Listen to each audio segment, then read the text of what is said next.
Hi, Bhargav. It's Thursday, the 31st of August. Here's the heads up brief for today. For the Southeast Asia production, we covered 25 issues. In North Asia, we covered 9. And for Australasia and the Pacific Islands, we covered 13.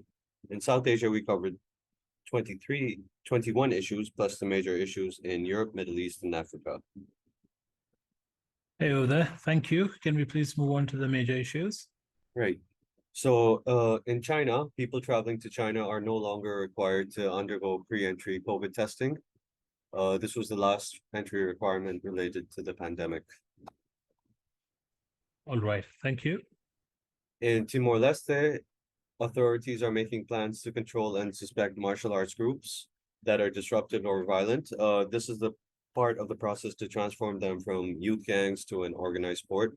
This comes amidst an uptick of gang violence in Delhi and across the country over the last month.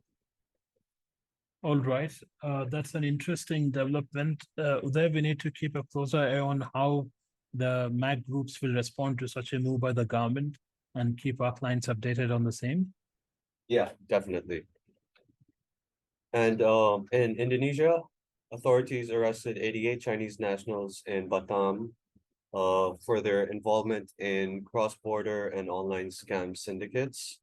The UN Human Rights Office recently released a report on the extent of online forced labor scams in Southeast Asia, from Myanmar and across mainland Southeast Asia to the Philippines.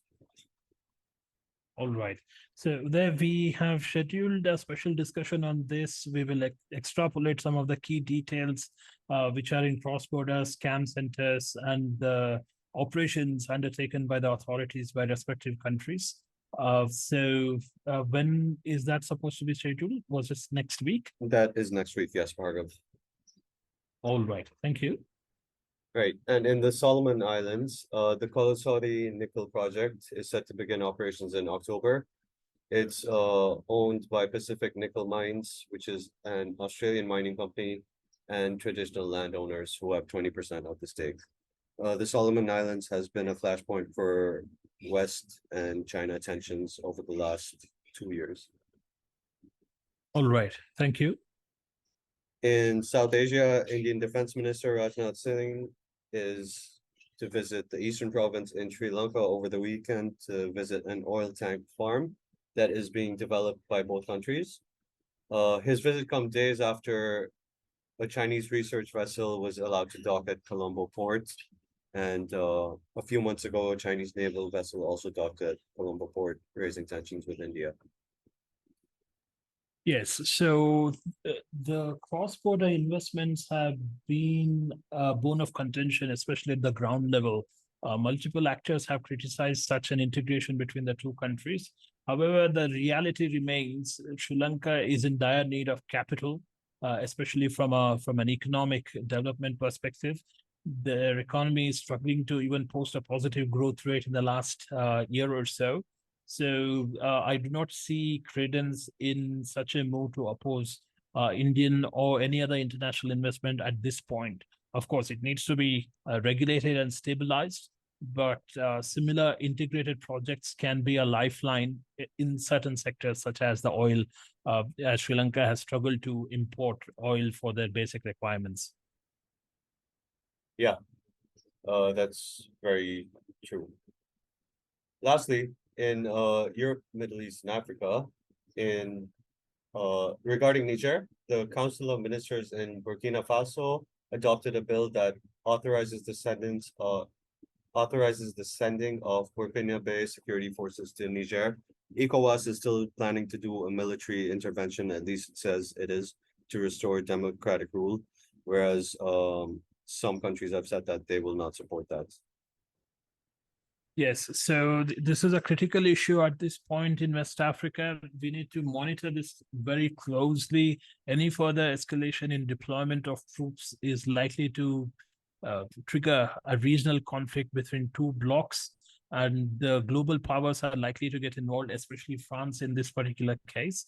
So, Uday, let's keep a close eye on this and keep the clients updated as well. Yeah, we're doing that.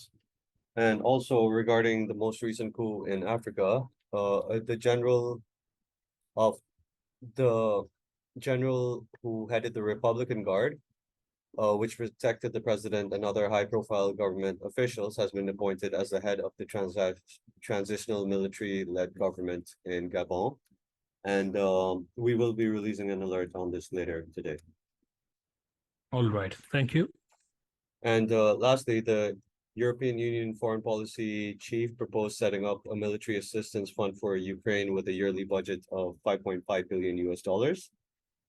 This will be to supply equipment to Ukraine.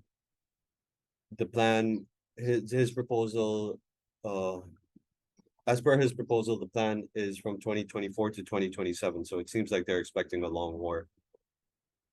Yes, and it also underlines the warmongering tendencies of the Western powers as part of the NATO, like we discussed in our special discussion yesterday, how NATO has pushed for expansion, causing key stakeholders in the region, especially Russia, to escalate the situation as it's a matter of national security for them.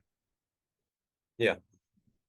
So that's a heads up brief for today. Bhargav, anything else from you? Nothing else from my end of that. Thank you. Thanks.